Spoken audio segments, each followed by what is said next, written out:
تھوڑی دیر بعد ہم قلعے کے سامنے پہنچ گئے، اونٹوں سے اتر پڑے۔ میری کمر اونٹ کی سواری کی وجہ سے درد کرنے لگی تھی، کبھی اونٹ پر نہیں بیٹھا تھا۔ سامنے بھابور کے پرانے قلعے کے کھنڈر کا دیو ہیکل دروازہ تھا۔ دروازے کی محرابیں منہ کھولے ہماری طرف جیسے جھک کر دیکھ رہی تھی۔ قلعے کے اندر ایک صحن تھا۔ اس وقت تک صبح کی سفیدی پھیلنے لگی تھی۔ صحن میں جگہ جگہ پتھر بکھرے ہوئے تھے، ان پتھروں میں خشک گھاس اگی ہوئی تھی۔ صحن کی تینوں جانب ستونوں والا برآمدہ تھا۔ برآمدے میں کوٹھلیاں بنی ہوئی تھی، کسی کوٹھلی کا دروازہ سلامت نہیں تھا۔ ہم نے ایک کوٹھلی میں ڈیرا جما لیا، باہر آگ روشن کر دی گئی۔ کھانے کو یہ لوگ جوار کی روٹی اور گڑ ساتھ لے کر چلے تھے۔ پانی کی 4 چھاگلیں بھی تھی۔ ہم نے گڑ کے ساتھ روٹی کھائی، کیتلی میں چائے بنائی گئی۔ اتنی دیر میں صبح ہو گئی۔ ٹھاکر نے اپنے ساتھی سے کہا، دینو ذرا جا کر معلوم کرو آگے کیا معاملہ ہے۔ دینو اسمگلر اسی وقت اونٹ پر بیٹھ کر روانہ ہو گیا۔ میں اور ٹھاکر کوٹھری میں جا کر بیٹھ کے آگ بجھا دی گئی تھی تاکہ دن کے وقت اس کا دھواں دور سے نظر نہ آ جائے۔ ٹھاکر مجھ سے باتیں کرنے لگا۔ وہ مسلمان تھا مگر اسے ٹھاکر کے نام سے بلایا جاتا تھا۔ میں نے ٹھاکر سے کہا، آپ لوگ انڈیا سے کیا لے کر پاکستان جاتے ہیں اور وہاں سے کیا لے کر واپس آتے ہیں؟ وہ بولا، بس جو چیز ادھر سستی ہے اور پاکستان میں مہنگی ہے وہی چیز لے کر جاتے ہیں۔ میں نے کہا، آپ لوگ تھوڑے سے منافع کی خاطر اپنی جان اتنے بڑے خطرے میں کیوں ڈالتے ہیں؟ ٹھاکر ہنسنے لگا، بندوق پر ہاتھ رکھ کر بولا، ہمارا جدی پشتی پیشہ یہی ہے، باپ دادا کے وقتوں سے یہی کام کرتے آئے ہیں، دوسرا کوئی کام ہمیں آتا ہی نہیں۔ میں نے کہا، یہ کام تو خلاف قانون بھی ہے، تم لوگ کسی بھی وقت پکڑے جا سکتے ہو۔ ٹھاکر بولا، تم ٹھیک کہتے ہو، جب سے پاکستان بنا ہے دل اس کام سے گھبرا گیا ہے۔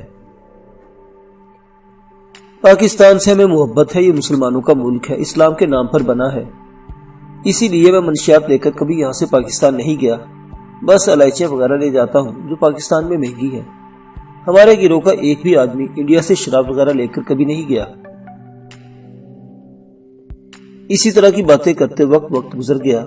دھوپ قلعے کے صحن میں آ گئی تھی۔ رات کو ٹھنڈ تھی مگر اب گرمی شروع ہو گئی تھی۔ اتنے میں دینو واپس آ گیا، کہنے لگا، ٹھاکر ادھر معاملہ خراب لگتا ہے، کیوں کیا بات ہے؟ دینو ہمارے پاس بیٹھ گیا، بیڑی سلگا کر بولا، بھابور کے بارڈر پر پاکستانی فوج کی گاڑیاں گشت لگا رہی ہیں، سندھ کے بہادر ہر بھی اونٹوں پر گشت لگاتے مجھے نظر آئے تھے، اب تم خود ہی سوچ لو کہ اس بابو کو کہاں سے سرحد پار کرانا ہے۔ ٹھاکر خاموش تھا، وہ کچھ سوچ کر رہا تھا، کہنے لگا، بھابور کے پرانے علاقے پر بھی تم گئے تھے؟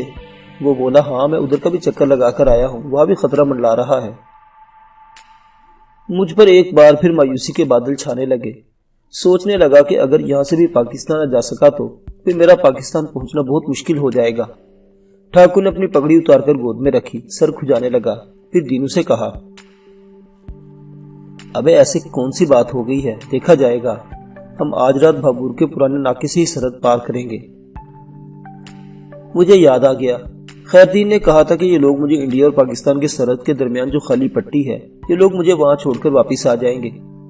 میں خوفزدہ ہو گیا۔ میں نے ٹھاکر سے کہا، ٹھاکر جی آپ مجھے پاکستان کی سرحد کے اندر تک پہنچا دیں گے نا؟ ٹھاکر نے نفی میں سر ہلاتے ہوئے کہا، نہیں بھائی، ہم پاکستان کی سرحد کے اندر نہیں جائیں گے، یہ ہمارے اصول کے خلاف ہے۔ ہم تمہیں دونوں بارڈروں کے درمیان جو جگہ خالی ہے وہاں پہنچا کر واپس آ جائیں گے، آگے تم خود بارڈر کراس کر کے پاکستان پہنچ جاؤ گے۔ میں نے خشک ہونٹوں پر زبان پھیرتے ہوئے کہا، وہاں تو بڑا خطرہ ہوگا، دونوں طرف کی فوجوں کے مورچے ہوں گے، فوجی گاڑیاں بھی گشت کر رہی ہوں گی۔ دینو کہنے لگا، تو پھر کیا ہوا؟ پاکستانی فوج والے تمہیں کچھ نہیں کہیں گے، دوڑ کر ان کے مورچوں میں چلے جانا، کہہ دینا کہ میں پاکستانی ہوں، مسلمان ہوں، وہ گولی نہیں چلائیں گے۔ ٹھاکر نے دینو کی بات آگے بڑھاتے ہوئے کہا، بس اتنا ضرور کرنا کہ دونوں ہاتھ اوپر اٹھائے رکھنا اور اونچی آواز میں کہتے جانا کہ میں پاکستانی ہوں، میں پاکستانی ہوں۔ میں نے کہا، کیا انڈیا کے فوجی اپنے مورچوں سے مجھ پر فائرنگ تو شروع نہیں کر دیں گے؟ ٹھاکر بولا، بھائی اب اس کی ہم ضمانت نہیں دیتے، یہ خطرہ تو تمہیں مول لینا ہی پڑے گا، اگر تیار ہو تو آگے چلو، نہیں تو یہیں سے واپس ہمارے ساتھ پلٹ چلو، ہم تمہارے واسطے اپنی جان قربان نہیں کر سکتے، ابھی وقت ہے، سوچ لو۔ میں سوچ میں پڑ گیا، کچھ سمجھ میں نہیں آ رہا تھا کیا کروں۔ اس الجھن میں پڑ گیا تھا۔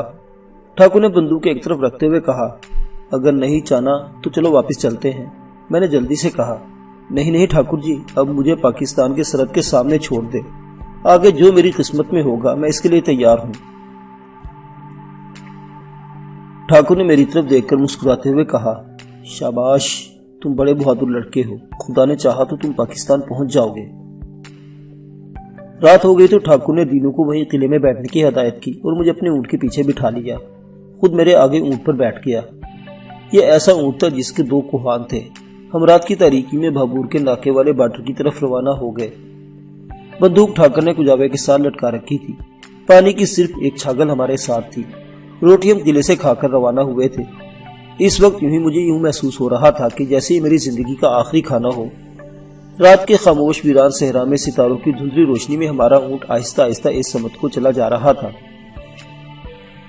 میرا خیال ہے ہم کوئی 2-3 گھنٹے چلتے رہے۔ اس کے بعد ٹھاکر جو میرے آگے اونٹ پر بیٹھا ہوا تھا کہنے لگا، یہاں سے پاکستان انڈیا کا بارڈر زیادہ دور نہیں ہے، آدھ گھنٹے میں انڈیا کے بارڈر کو کراس کر جائیں گے۔ میرا دل دھڑکنے لگا۔ اونٹ ایک نپی تلی رفتار کے ساتھ رات کے اندھیرے میں صحرا میں چلا جا رہا تھا۔ ہم اوپر نیچے ہل رہے تھے۔ ایک جگہ پہنچ کر دوسری روشنی سی چمک کر بجھ گئی۔ ٹھاکر نے اونٹ کو یکدم وہی روک لیا، کہنے لگا، معاملہ گڑبڑ ہے، لگتا ہے انڈیا کی گشتی پارٹی آ گئی ہے۔ اس کے ساتھ ہی تڑا تڑ مشین گن کے فائر کی آواز آئی۔ ٹھاکر نے وہیں سے اونٹ کے پیچھے کو جانب موڑا اور اسے تیز تیز چلانے لگا۔ اونٹ اب دوڑ رہا تھا۔ آگے ایک ٹیلا آ گیا۔ ٹیلے کے پیچھے آ کر ٹھاکر نے اونٹ کو روک لیا، پھر اسے بٹھا دیا، کہنے لگا، بابو، وہ سامنے چھوٹا ٹیلا دیکھ رہے ہو؟ مغرب کی جانب ایک چھوٹا ٹیلا اندھیرے میں کالا کالا نظر آ رہا تھا۔ میں نے کہا، وہاں کیا ہے؟ ٹھاکر بولا، بس یہ سمجھ لو کہ اس کے پیچھے پاکستان شروع ہو جاتا ہے۔ تمہارا کام ہے کہ اب یہیں اتر جاؤ اور جتنی تیز چل سکتے ہو چل کر ٹیلے کی دوسری طرف نکل جاؤ، تم پاکستان پہنچ جاؤ گے۔ مجھے یہاں سے واپس جانا ہوگا۔ میں گھبرا گیا۔ یہ شخص مجھے عین خطرے کے درمیان اکیلا چھوڑ کر جا رہا تھا۔ میں نے کہا، ادھر تو فائرنگ کی آواز آ رہی ہے، انڈین فوج وہاں ضرور ہوگی۔ ٹھاکر نے کہا، فضول بحث مت کر، نہ زیادہ دیر کر، تمہیں کہہ دیا ہے کہ سامنے والے ٹیلے کے پیچھے سے پاکستان شروع ہو جاتا ہے، بس جلدی سے ادھر چلے جاؤ۔ یہ کہہ کر ٹھاکر نے مجھے اونٹ سے نیچے اتار دیا۔ جیسے ہی میں اترا ٹھاکر نے اونٹ کی کمر پر ہاتھ مارا، اونٹ کھڑا ہوا۔ ٹھاکر نے میری طرف دیکھا بھی نہیں، کوئی بات بھی نہ کی اور اونٹ کو لے کر تیز تیز چلاتا ہوا پیچھے کی طرف چل دیا۔ میں وہاں کھڑا اسے تکتا ہی رہ گیا۔ دیکھتے ہی دیکھتے وہ ایک ٹیلے کی اوٹ میں جا کر میری نظروں سے اوجھل ہو گیا۔ میں صحرا کی ویران رات میں اکیلا کھڑا تھا۔ کچھ سمجھ میں نہیں آ رہا تھا، آگے جاؤں یا میں بھی پیچھے کی طرف بھاگ جاؤں۔ رات ساکن تھی، خاموشی اتنی گہری تھی کہ مجھے اس خاموشی سے خوف محسوس ہونے لگا۔ میں نے اس طرف دیکھا جس طرف سے روشنی چمکی تھی اور مشین گن کی فائرنگ ہوئی تھی۔ اس طرف اب سکوت چھا گیا تھا۔ میں نے کچھ فاصلے پر اس ٹیلے کی طرف دیکھا جس کی دوسری جانب ٹھاکر کے کہنے کے مطابق پاکستان شروع ہو جاتا تھا۔ دل نے کہا، اللہ کا نام لے کر چل پڑو، پیچھے جاؤ گے تو وہاں بھی قدم قدم پر موت منہ کھولے ملے گی۔ بھارتی پولیس کا ٹارچر ہوگا، جیل کی کوٹھریوں میں ایڑیاں رگڑ رگڑ کر مر جاؤ گے۔ بہتر یہی کہ ہمت سے کام لو اور اللہ بول کر پاکستان کا بارڈر کراس کر جاؤ۔ میں نے ٹیلے کی طرف چلنا شروع کر دیا۔ یہاں ریت میرے پاؤں کے نیچے بھربھری نہیں تھی۔ جیسے جیسے ٹیلا قریب آتا گیا، ریت بھربھری ہوتی گئی۔ ٹیلا زیادہ اونچا نہیں تھا۔ میں اس کے پاس جا کر رک گیا۔ آہستہ آہستہ چل کر ٹیلے کی دوسری جانب دیکھا۔ سامنے صحرا میں دور اندھیرے میں جھاڑیاں نظر آئی۔ میں ابھی آگے بڑھنے کا ارادہ ہی بنا رہا تھا کہ بائیں جانب سے فائرنگ شروع ہو گئی۔ میں وہیں بیٹھ گیا۔ فائرنگ کی آواز وقفے وقفے سے آتی رہی، پھر یہ آواز قریب ہونے لگی۔ ایسے لگ رہا تھا جیسے بھارتی فوج کی کوئی پیٹرول پارٹی ہے جس کو شک ہو گیا کہ یہاں سے اسمگلر بارڈر کراس کر رہے ہیں۔ میرا اندازہ غلط نہیں تھا۔ مجھے ایک طرف سے کسی گاڑی کی ہیڈ لائٹس کی روشنی نظر آئی۔ میں وہیں ریت پر اوندھا ہو کر لیٹ گیا۔ مجھ سے کوئی 100-150 گز کے فاصلے پر ایک جیپ تیزی سے گزر گئی۔ اس جیپ کی مشین گن 2 سیکنڈ کے وقفے سے برسٹ فائر۔ یقیناً یہ انڈین فوج کی جیپ تھی۔ جیپ آگے نکل گئی تو میں اٹھ کر بیٹھ گیا۔